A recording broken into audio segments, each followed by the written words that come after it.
नमस्कार। Louis Glück की कविता parable of faith का हिंदी अनुवाद मैंने किया है। हालांकि अनुवाद तो बहुत पहले की थी, कुछ सुधार की गुंजाइश तो हमेशा अनुवाद में रहता ही है। फिर भी कितना मैं सफल हो पाई हूँ यह पाठक ही निर्णय करेंगे। बहरहाल मैं एक बार अंग्रेज़ी कविता का पाठ करती हूँ, फिर उसके बाद अपनी हिंदी कविता का पाठ करूँगी। Parable of Faith. Now, in twilight, on the palace steps, the king asks forgiveness of his lady. He is not duplications. He has tried to be true to the moment. Is there another way of being true to the self? The lady hides her face,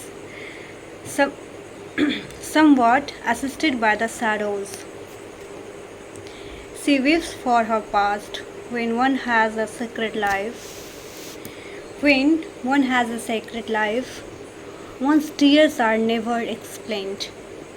Yet gladly would the king bear the grief of his lady.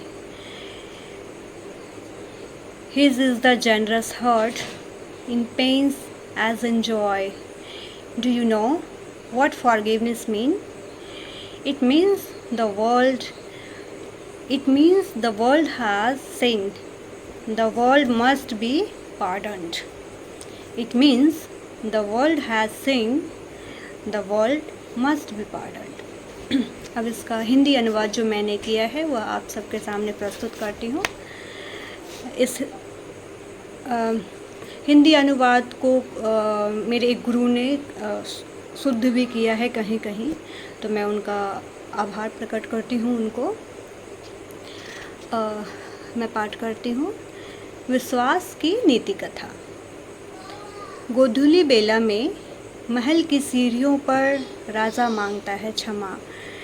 गोधूली बेला में महल की सीढ़ियों पर राजा मांगता है क्षमा अपनी रानी से। वह छलिया नहीं है, फ़कत सच्चा होने की कोशिश थी।